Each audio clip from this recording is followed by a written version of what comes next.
penanaman modal. Betul, Mas? Iya. Ya. Jadi undang-undang yang baru itu tidak membedakan antara penanaman modal dalam negeri dan penanaman modal asing. Ini soal nomor 1. Apa bedanya undang-undang penanaman modal yang lama dengan undang-undang yang baru? Next.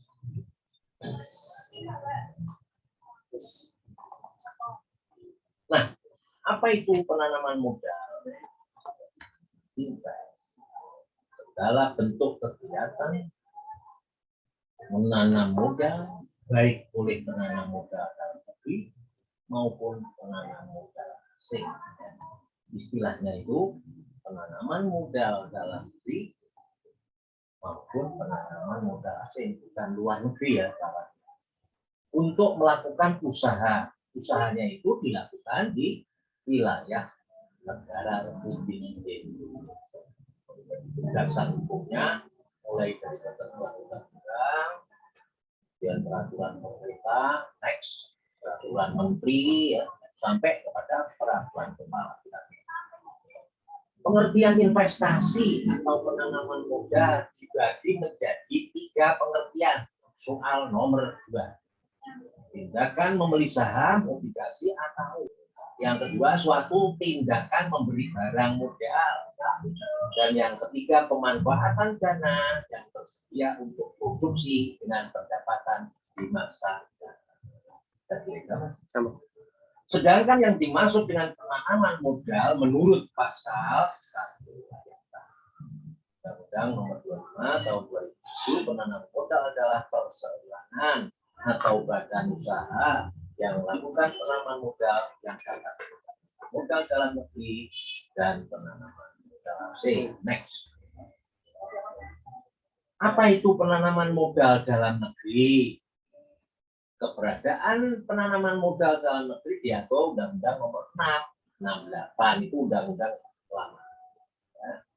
Menurut ketentuan itu, penanaman modal dalam negeri adalah penggunaan modal dalam negeri yang merupakan bagian dari kekayaan masyarakat Indonesia, termasuk hartanya dan benda-benda baik yang dimiliki oleh negara maupun swasta nasional atau swasta asing sifatnya berdomisili di Indonesia dan juga menjalankan usaha sepanjang modal tersebut. Next. Saudara sekalian, berikutnya apa itu yang dimaksud dengan penanaman modal asing? Next.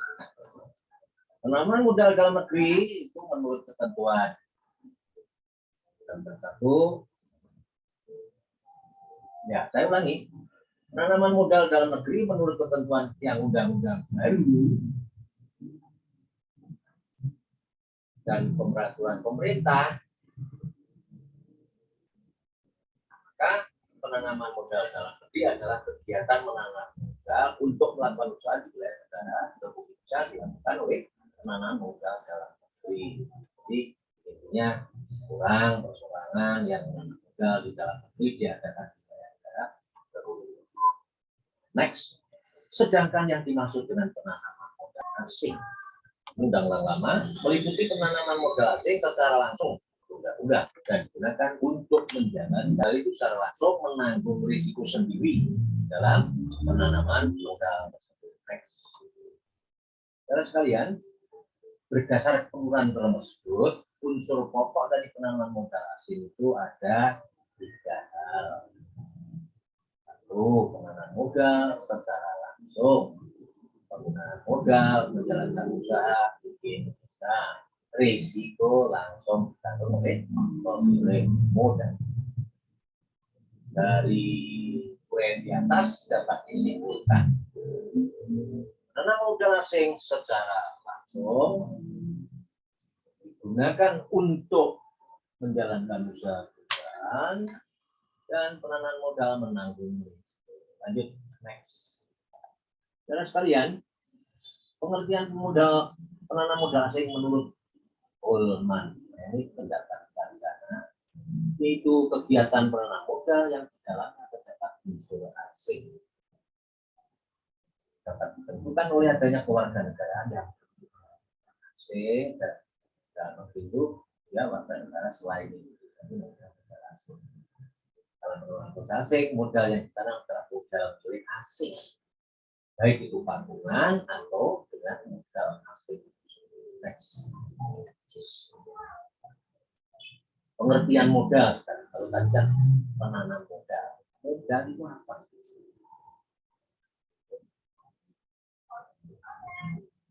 Modal adalah persediaan stok kapasitas untuk yang dapat dimanfaatkan oleh suatu negara.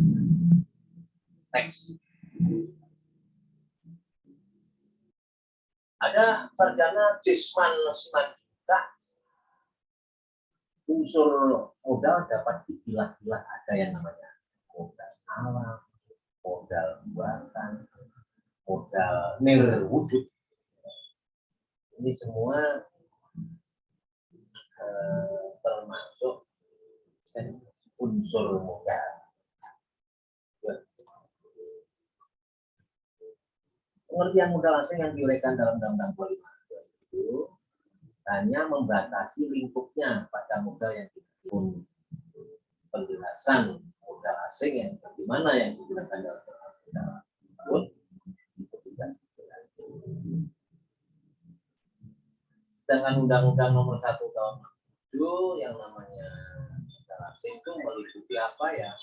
Alat pembayaran luar negeri, alat untuk perusahaan, alat-alat ya, barang-barang ya, mesin-mesin, bagian dari hasil perusahaan yang berdasarkan undang diperkenankan di transfer. Penjelasan pasal 2 dari Undang-Undang 25 2007 mengemukakan bahwa modal asing tidak hanya berbentuk valuta asing, tetapi meliputi pula alat-alat perlengkapan tetap, ya, ada merchandise, ada mesin-mesin untuk menjualkan perusahaan di Indonesia. Orang asing membawa mesin-mesin rokok taruh di Indonesia. Penemuan milik orang atau badan asing juga dapat digunakan dalam perusahaan di Indonesia. Dan keuntungan yang boleh ditransfer ke luar negeri tetapi dipergunakan. Saudara sekalian, menurut Sumaryati Hartono, ukuran apakah sesuatu termasuk modal asing atau bukan dalam hal valuta asing, apakah valuta asing itu merupakan bagian dari kekayaan Indonesia atau tidak, dalam hal alat-alat atau keahlian, apakah alat barang atau keahlian tertentu itu merupakan milik asing atau tidak. Sedangkan devisa, aset dan kewajiban pemerintah yang digunakan dalam transaksi internasional selain alat-alat pembayaran luar negeri tadi, alat-alat untuk perusahaan juga dibutuhkan sebagai modal asing dengan persyaratan bahwa alat-alat perlengkapan tersebut haruslah alat-alat yang disesuai tidak atas biaya dari kekayaan Indonesia.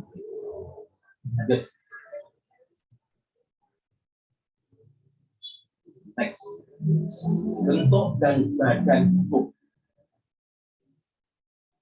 Berdasar Undang-Undang 25 2007, maka penanam modal dalam negeri dapat dilakukan bentuknya badan usaha yang berbentuk badan hukum, tidak berbadan hukum atau usaha perorangan sesuai tidak harus berbadan hukum. Tapi untuk penanam modal asing wajib bentuknya adalah PT.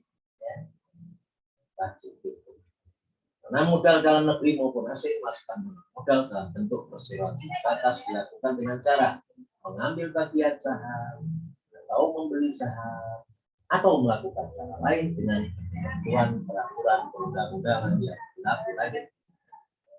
Jadi kesimpulannya untuk PMBN penanaman modal dalam negeri badan usahanya bisa berbentuk dan tidak atau bentuknya perseroan. Sedangkan untuk penanaman dalam modal asing bentuknya harus perseroan terbatas. Saudara sekalian, badan usaha perseorangan itu apa? Ya, paling sederhana ini, pemilik mempunyai tanggung jawab penuh atas usahanya sendiri. Ya.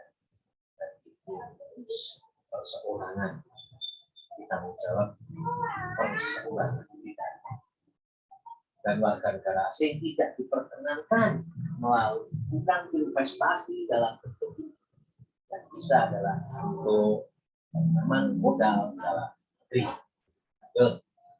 Sedangkan bentuk badan lain adalah perserikatan. Ada firma, ada CV yang saya kemukakan pada bab 1 dan bab 2 kemarin. Untuk bentuk perserikatan, ada firma. Tanggung jawab setiap partner bersifat tidak terbatas. Pada CV tanggung jawab atas 1 atau lebih partnernya bersifat terbatas. Sedangkan yang namanya perserikatan itu harus bentuk dalam satu perjanjian dan dibentuk akta otentik notaris ya. Dan bisa dilakukan dengan akta di bawah pelatihan didaftarkan di pengadilan negeri setempat. Lanjut. Dan sekalian, badan usaha berbentuk perseroan. Badan usaha berbentuk perseroan ini terdiri atas PT, bisa BUMN, patungan, kantor cabang, perwakilan, atau agen dan usaha. Saya kira untuk PT nanti kita lagi di depannya bisa tertutup, bisa terbuka. Untuk PT terbuka harus memenuhi persyaratan.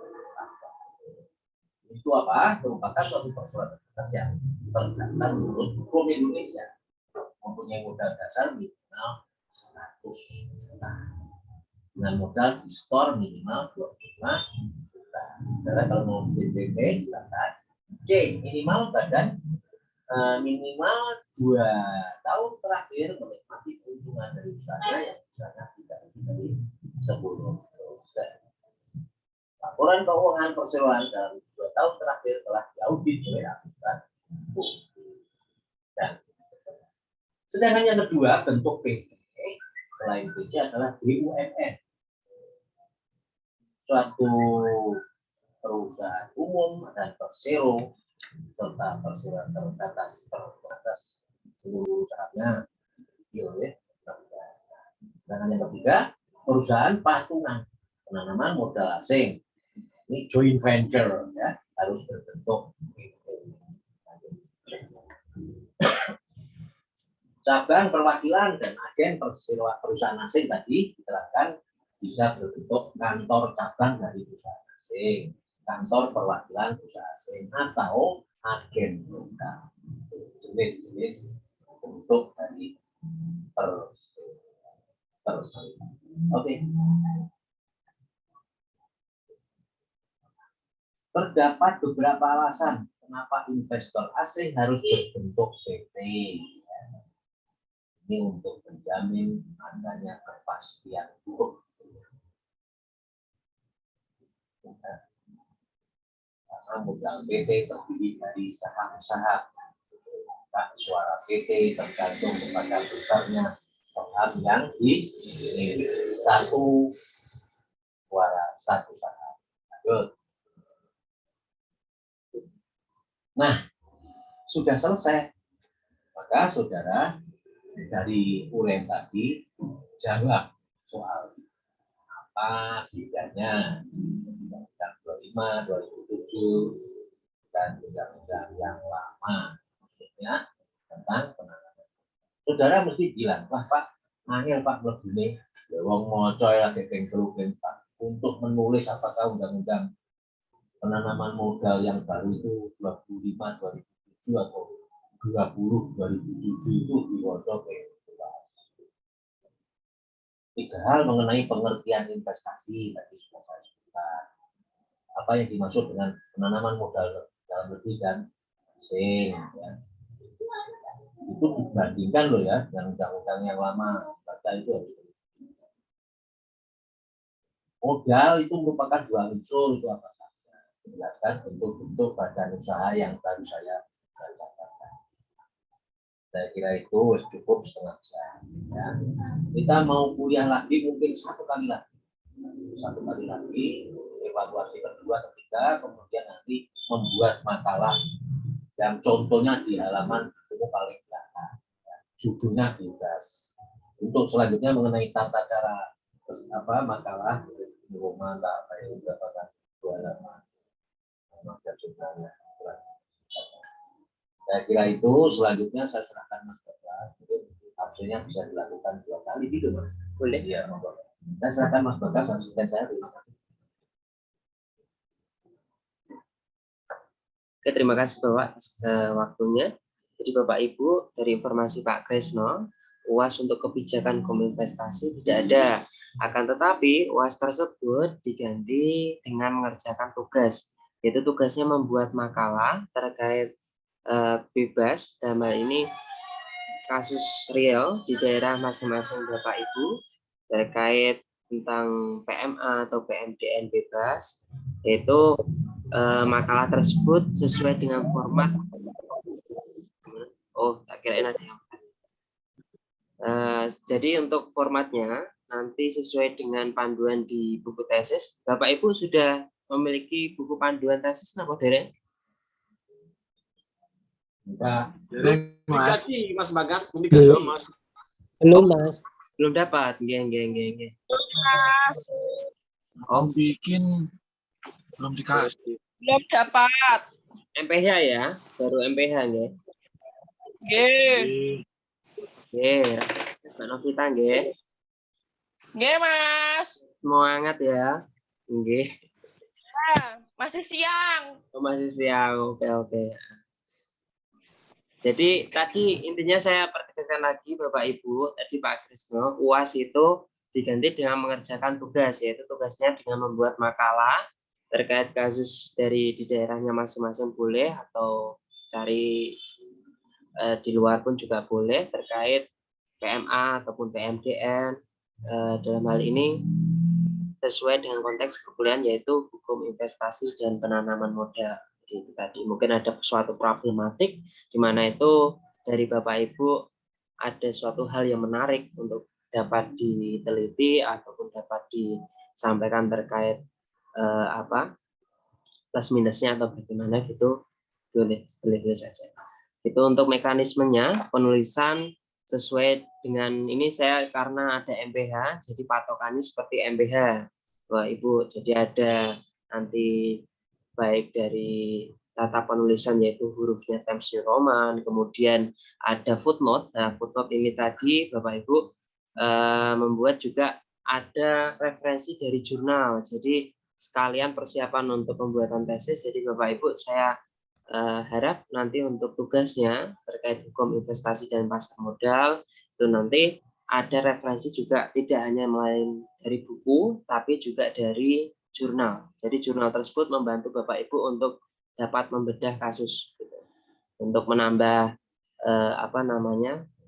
daya pikir dan mungkin dari penambahan dari materi atau wawasan tadi dapat dari jurnalnya tadi Bapak. Oke, dari Bapak Sampon itu saja. Untuk absensi, absensi 2 kali. Novita dihidupkan biar kelihatan. Kemudian Mas Aris, ya, Pak Didi, Mas Pak Arif, Mas Rudiartono, luar biasa. Semangat. Hadir, Pak. Hadir. Ini wis dadi. Ya, ayo semangat. Jadi Pak, alhamdulillah. Terima kasih Bapak. Wis lah apa-apa ya. Buku loh dibeli loh ya.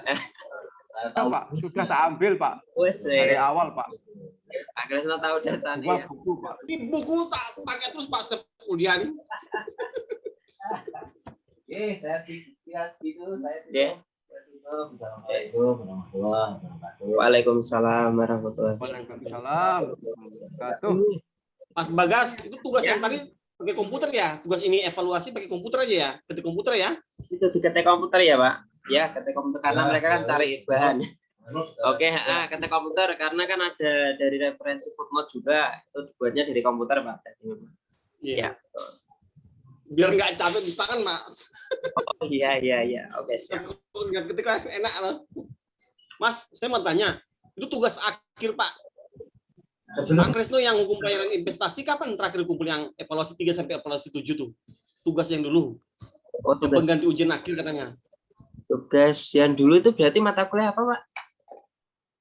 Kalau nggak salah hukum pelayaran investasi apa? Sengketa. Oh, sengketa bisnis. Sengketa bisnis. Sengketa bisnis berarti ada batasan waktu bagi Bapak Ibu ini 1 minggu sebelum UAS gitu ya, Pak? Yes. Oke, jadi dibuat sama saja, Bapak. Terkait pengumpulan 1 Luas minggu ya. sebelum UAS ya. Jadi baik hukum investasi pasar modal dan hukum penyelesaian sengketa bisnis. Gitu nggih, Bapak Ibu? Oke, makasih Mas. Oke, siap. Nek gini kan nanti malam berarti sudah free. Iya Mas. Oke, gitu dulu Bapak Ibu. Oke, terima kasih atas Ya, makasih Mas. Terima kasih Mas Butet. Makasih Mas Bagas. Makasih Pak Krisno. Terima kasih Pak Kresno. Terima kasih. Assalamualaikum. Terima kasih Pak Kesal, Mas Bagas. Ya, saya Pak. Oh, bukunya diambil, bukunya. Saya dari pertama sudah ambil kok bukunya. Sudah ambil. Ya, Pak Kresno dapat info dari Mbak Titan, sapa suruh beli bukune ngono. Saya ambil bukune gitu. Ya, sampun gitu Bapak Ibu, silakan live. Ya, makasih Ya, Mas. teman-teman semua. Terima kasih. Ya, makasih Mas. Makasih Pak.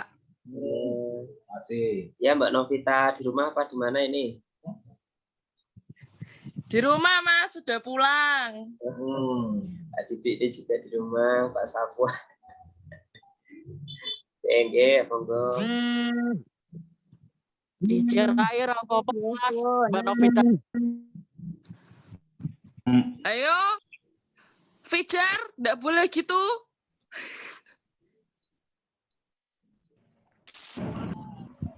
Aku tak Kesal, Mas Bagas. Ya, Pak.